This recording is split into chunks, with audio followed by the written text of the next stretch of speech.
fun. Studio-based shows are generally quickest, as it's an environment designed to make the process as free of random elements as possible. A violently dispiriting talky bumcast like the Jeremy Kyle Show, or a cheapo open-the-boxes quiz can shoot several episodes in a single day. A non-studio comedy such as A-list Lovey Fest Extras might manage to bag 5 minutes in the can, while a flashy cinematic hour-long drama like Casanova can expect to eke out a mere 3 minutes a day. 3 minutes a day! It's like pushing a pea up Ben Nevis with your nose. Yes, the sorry truth is that while TV may look simple on the face of it, behind even the simplest bit of fluff lurks a huge logistical nightmare and hour upon hour of back-breaking toil. Although fortunately not for us presenters, we just get weighted on hand and foot. What the hell is this? I said I wanted a diet drink, you come and bring me a load of sugar-packed shit. What the f*** is wrong with you? How dare you? Actually, how dare you? Actually, how dare you? How dare you do this to me? This is a f***ing insult. Where did we find you anyway? I don't recall taking an advert out in Cretin Monthly, Burke Today. I'm going to talk to you like this for an hour, because that's what you deserve. OK, you're fired from London, just get out.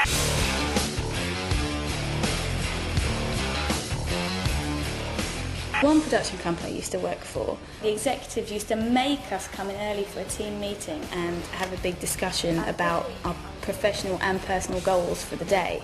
I'm going to pull all my ideas together and really get that TV idea ready for the Channel 4 daytime pitch. My aim this week is I'm going to pull out all the stops and I'm going to really go for it and get some top name guests for our new chat show. This week I really want to help my team facilitate all their aspirations, which I think we didn't quite reach them last week. I mean, I can't believe the crap we used to make up to please the fucking executives. That was awful. I really want you to try harder. And at the end of the discussion, we would have to recite the company's mission statement, which was, our commitment at the company is to be part of something extraordinary. We are committed to working with each other to make the company an exciting and dynamic place to work. We are committed to the company being a place where creativity can flourish and where we can support each other in fulfilling our dreams. I mean, for fuck's sake. You know what? Get your face on the telly often enough, even on a niche digital station like this one, and before long your life changes beyond all recognition. Suddenly strangers gawp at you in the street. They approach you in bars. You fucking telly prick!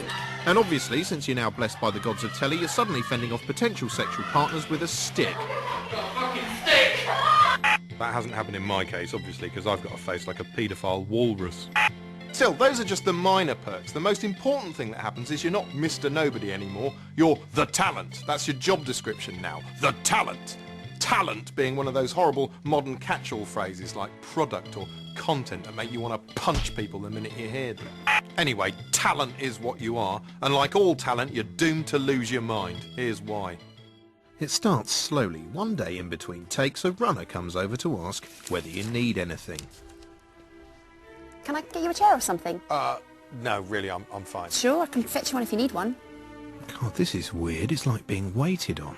No, really, I mean, if I need one, I can get one. It's no problem, I'll get it. Oh no, look, she's asking the makeup girl to move. Oh, this is just embarrassing. Oh. Here you go. Thanks. Oh, comfy. How about a coffee? No, really, I'm fine. It's no trouble. Okay. Black, no sugar? Okay.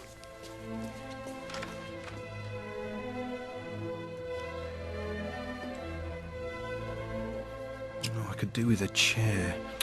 Oh, hang on. How come she gets a chair? I can't just ask her to move, or can I? Oh, I know. Sorry, I couldn't get a chair, could I? Sure. Yeah, that's it. Go and get me a chair. Yeah, f*** you, you make-up bitch. Shift your ass. Cheers, sweet tits. Could you get me a coffee as well, please? Black, no sugar. Yeah. I wonder if I'll get to sleep with her before the end of the run.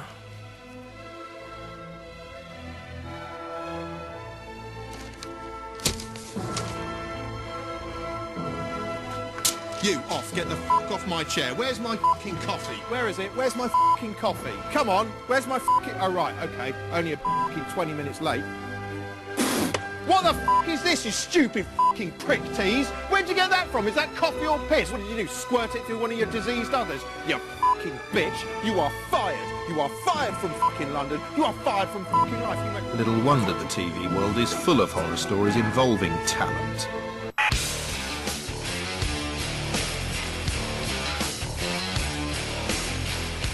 One time I was working as a researcher on a cooking show, and one of the celebrity chefs, no names mentioned, had a real reputation for being a slimy bastard and was constantly flirting with all the production team. This one time, I remember after one of the shows, me and a runner were clearing up and just chatting away and stuff, and he came up behind us with a baguette in between his legs and started waving it around, and then he started wanking the baguette. Then he picked up a carrot and started giving it a blowjob right in front of us. We stood there watching him for a minute and then just carried on clearing up and chatting. And after a while he just put the baguette and the carrot down and just left silently. I mean, what a cock. TV today is chock-a-block with special effects like this amazing one you're seeing now. But for my money, the most significant technological advances have actually taken place behind the scenes in the world of editing. Video editing used to be a fairly cumbersome process, more difficult than film, which you could easily slice up with razor blades. Consequently, in ye olden days, there was often more vision mixing than editing. Indoor scenes would be shot in a studio using several cameras, and the director would cut between them, creating an edit on the fly. Exterior scenes used to be shot on 16mm film because it was easier to edit. That's why a lot of old shows, especially comedies, had such a different feel whenever they cut to an outdoor location. That's an effect that will be familiar to anyone who remembers the peerless Fawlty Towers. True to subversive form, Monty Python even used it as the basis for a very clever sketch. Gentlemen, I have bad news. This room is surrounded by film. What? Things changed in the early 90s when hard disk editing arrived to excite this edition of tomorrow's world. I can see all the shots here on this screen and they're instantly accessible. And over here on this one, this is where you build up your edited report. You can swap shots over or change them for other ones really easily. This was a bit like the leap from typewriters to word processors. Suddenly it was a piece of piss to chuck in one edit after another. The logical conclusion is the hyper-edited bombardment you get in frenetic MTV dating shows like this. It's also enabled reality shows to exist because now it's possible to go through 24 hours of footage and condense it down to 1 hour of highlights in time for transmission the next day. Of course, the pressure of time and the need to tell a story means you often end up with a crude caricature of real life, a condensed bullet point version of events that can be easily manipulated to tell almost any story you like. To demonstrate this, we decided to make our own reality show in miniature. Day 1 in the Screenwipe house. The first flatmate to arrive is children's entertainer Jim Bob. Oh, wicked. Next in is runner from previous Screenwipe series, Louise. Nice to meet you. Nice to meet you. I'm Jim Bob. Jim Bob, I'm Louise. Oh, excellent. Misanthropic TV presenter Charlie is the third flatmate to enter the Screenwipe house. It's a bit awkward, isn't it? Yeah. Should we have a drink? Yeah. Oh, yes. Last to arrive, glamour model Agony Aunt and DJ Ashleen. Hello. Hello, I'm Charlie, hello. What we've ended up with is hours of fairly nondescript footage of us all standing around and jabbering. It's shot from 3 angles, here, here and here. And we've also got interviews in which each of the flatmates say what they thought of each other. Using these ingredients, we can tinker to an absurd degree. If we want, we can hunt through it for moments where it looks like Ashleen's flirting with me, as well she might. Here's one. Here's another one. Oh, and here's another. Oh, she bloody wants me. Or we could just cherry-pick the moments where it looks like she's not that impressed at all. That's just highlighting a particular aspect. If we want, we can be more devious than that. For instance, here, I get away with telling a pretty lame joke. What's red and invisible? I don't know. No tomatoes. But if we want, we can join the start of that moment to another moment that actually happened later on, and suddenly I seem to die on my arse. What's red and invisible? I don't know. No tomatoes. We can also use one piece of footage to illustrate 2 completely different points. For instance, here's a shot of me talking and them listening. Doesn't tell you much, but if we run it in conjunction with a positive sounding soundbite, suddenly it takes on a different meaning. And he's quite attractive in a kind of weird, quirky way. He's very engaging. You know, he captures your attention. Quite like that. And if we change that soundbite, well, suddenly the meaning changes with it. God, where to start? It just goes on and on and on and on, and he just takes everything out of context and onto a whole different tangent, and it's just like, yabba, yabba, yabba. We can use these techniques to tell almost any story we want. We can make it look as though Aislinn's bored of me, or we can take two shots that happen sometime apart and combine them to make me look like a lecherous scumbag. Of course, that's all artifice. In reality, Aislinn and I have been married for 2 years and are very, very much in love. Ever and ever, forever and ever, you'll be the one that shines on me like the morning sun. All right, that's a lie as well. We had to pay her just to turn up. And even then we had to prop a picture of Richard Madeley up in her eye line so she could pretend it was him she was hugging and not me. God, I don't know what it is. The pussy loves that Madeley. So I can't say that.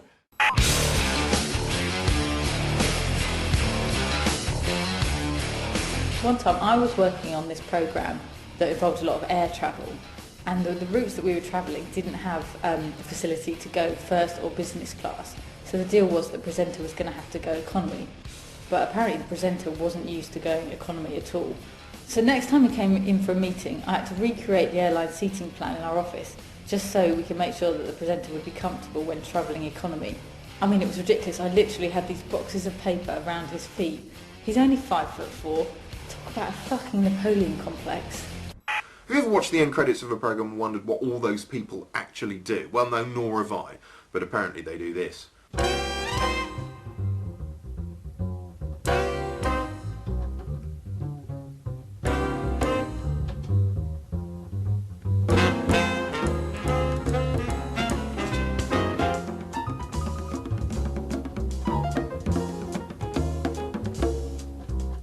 Heads you win, tails you lose. You pay your dues, 'cause that's what it's all about. Break or bust, cake or crust, yeah, that's life. Some make hay, some make do. It's up to you to stand up or crawl about. Sure it's rough, sure it's tough, but that's life. Most of us live lives of folly, smiling through thin and thick. One or two may get the lolly, while others are left simply holding the stick. State your case, make your pitch. Life's a bitch if you let it get to you. That's your lot, it's all you got. It's the name of the game. Yeah, that's life.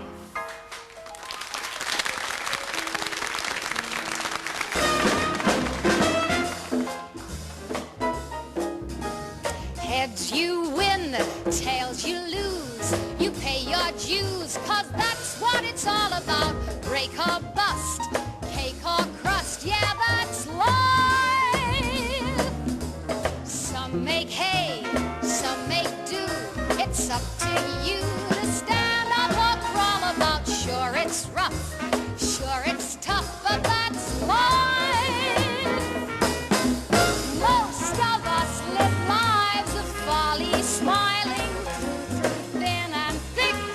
One or two may get the lolly, while others are left simply holding the stick. State your case, make your pitch. Life's a bitch if you let it get to you. That's your lot, it's all you got. It's the